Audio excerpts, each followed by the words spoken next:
Jadcherla revenue division సాధనా సమితి ఆధ్వర్యంలో ఈరోజు జడ్చర్ల పట్టణంలోని ఎంఆర్సి భవన్ ఆవరణలో సమావేశం ఏర్పాటు చేయడం జరిగింది. ఈ సమావేశానికి చేసిన నాతో పాటు రెవెన్యూ డివిజన్ సాధనా సమితి కోఆర్డినేటర్గా 10 సంవత్సరాలుగా పోరాడుతున్న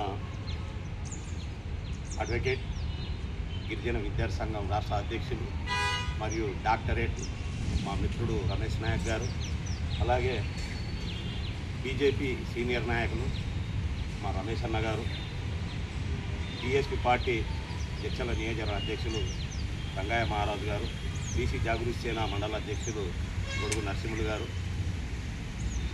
ఓబీసీ దళిత ముస్లిం మోర్చా జాతీయ అధ్యక్షులు జహాంగీర్ పాషా గారు, నరసింహన్న గారికి పేరు పేరున ధన్యవాదాలు. రేపు జడ్చర్లలో సీఎం గారి బహిరంగ సభ నిర్వహిస్తూ ఉన్నారు. సీఎం గారు ఆ కార్యక్రమానికి ఇచ్చేస్తూ ఉన్నారు.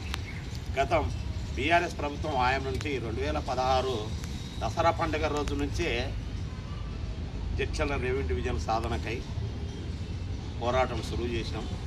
లాక్డౌన్ సమయంలో కూడా ఇక్కడనే ఈ చెట్టు కిందనే కూర్చొని నిరాహార దీక్షలు రెగ్యులర్గా కొనసాగించినాం.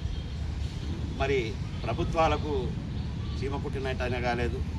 మాజీ మంత్రివర్యులు లక్ష్మారెడ్డి గారు కూడా రాష్ట్రంలో ఎక్కడ మార్పులు జరిగినా చేస్తామని చెప్పారు, చేయలేకపోయారు.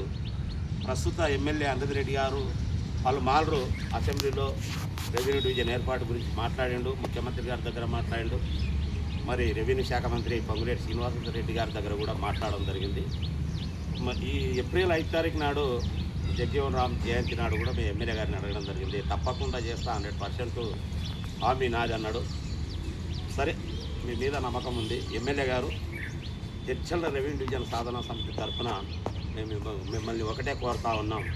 రేపు ముఖ్యమంత్రి గారి బహిరంగ సభలో కార్యక్రమం ప్రారంభ దశలోనే జడ్చర్ల రెవెన్యూ డివిజన్ సాధనా సమితి తరఫున రాజకీయాలకు అతీతంగా మేము ప్రజా సంఘాలలో వివిధ రాజకీయ పార్టీ నాయకులందరం వచ్చి మరి రెవెన్యూ డివిజన్ సాధనా సమితి కోఆర్డినేటర్ల ఆధ్వర్యంలో జడ్చర్ల రెవెన్యూ డివిజన్ ఆవశ్యకత, దాని అవసరం గురించి ముఖ్యమంత్రి గారికి కరపత్రం ఇస్తాం. అలాగే త్వరలోనే రెవెన్యూ డివిజన్ ఏర్పాటు చేయాలని ఒకటి మెమరాండం కూడా ఇస్తాం. ఎందుకంటే గతంలో ఎమ్మెల్యే గారి దగ్గర ముఖ్యమంత్రి గారు కూడా అన్నట్టు నాకు వార్త స్థానిక పేపర్లో వచ్చింది. తప్పకుండా కమిటీ చేస్తాం, సాధ్యాలను పరిశీలిస్తాం, రెవెన్యూ డివిజన్గా ప్రకటిస్తామని ముఖ్యమంత్రి గారు అన్నట్టు తెలిసింది. కాబట్టి సాక్షాత్ ముఖ్యమంత్రి గారే వస్తున్నారు కాబట్టి ఈ పాలమూరు బిడ్డనే మన ఈ నియోజకవర్గంలోనే మరి జడ్పీటీసీగా చేసిన వ్యక్తి ముఖ్యమంత్రి గారు కాబట్టి ఆయన రాజకీయ జీవితం కూడా ఇక్కడ నుంచే ప్రారంభమైంది.